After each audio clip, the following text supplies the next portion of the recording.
Hello everyone, 76 Patriot here, and today I'm just going to be briefly analyzing some of the election results from the primaries that occurred last night.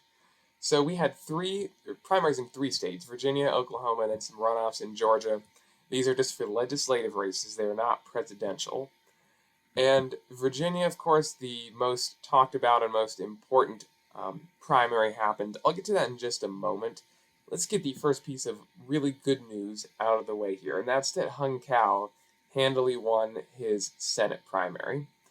And Hung Cao is the guy that massively overperformed back in the midterms in like a Biden plus 20 district, and he is just kind of running. First, he's running against Tim Kaine, who's a relatively popular incumbent. But if you even wanted to have a decent theoretical shot at getting this Senate seat, or at least even making it close, Cao is your guy. Not only can he attract minority votes, he's also running a genuinely good campaign that's kind of focusing more on the everyday American. He's not taking super controversial positions, which, I'm not saying he's not based. I'm just saying in Virginia, that might be the strategy you need, kind of a Glenn Youngkin type strategy. So I think he'll make it closer than usual.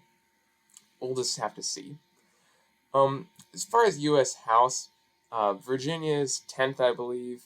That's actually the one that Cao ran in. It's still a Democratic district, so it's not going to be super close. The only other close, one district that would be close in the general is Virginia's 7th, and this one, Derek Anderson. I don't really know too much about these candidates. I think they're both generally just kind of conservative. I'm not sure how based they are. So this would be obviously to replace Spanberger, since she's running for governor. I'm not sure who will win. I'll probably give the edge to the Democrat in this one, just because it's a slightly Democratic-leaning district. But let's just actually get right into the meat of this video, and really the main thing everybody is talking about in Virginia. And this is a fact that Bob Good, it looks like at this point, is set to lose. Now, I could be totally wrong. I'm not sure New York Times still shows Albemarle County has some votes left. I'm not sure. I've heard, kind of talk on the internet and on social media, like, are there potential early votes out there? Because if so, Good could still pull it off. I don't know, and then there's people saying no, there's not.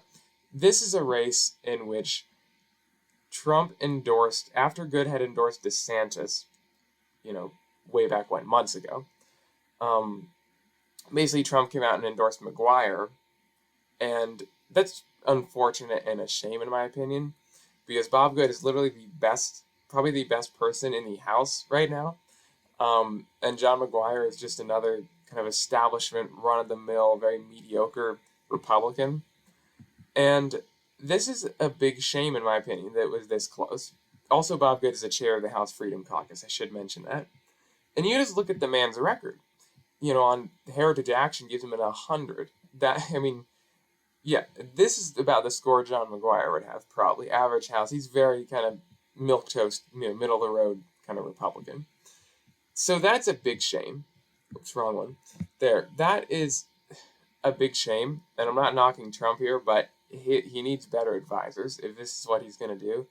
And I know it's just one race, but it's sad to see, because Bob Good is a great guy. He made a mistake. He shouldn't have endorsed DeSantis, probably. But, there's been Trump-endorsed candidates, who have done far worse than that. So that's just a shame to see. We'll see what happens. Hopefully some kind of a miracle will happen and there will be early votes left over in some of these conservative or good-leaning counties. I don't know. I'm not too sure about it. But that's a travesty.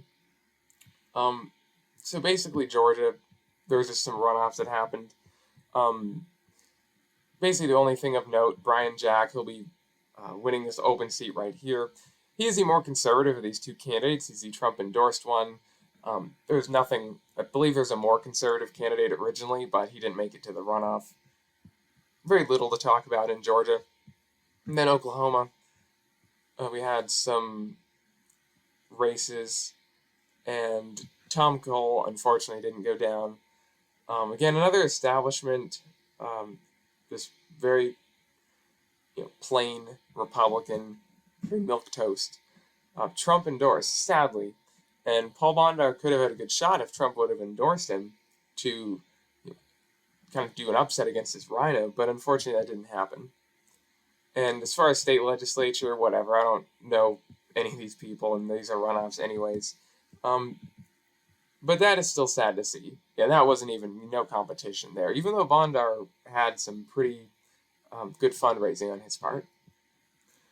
So, yeah, basically that's it, guys. I just wish that Trump's advisors would give him better advice as far as what would better support the America First movement, because Bob Good would definitely, in my opinion, at least based on his record, do a much better job of that than John McGuire.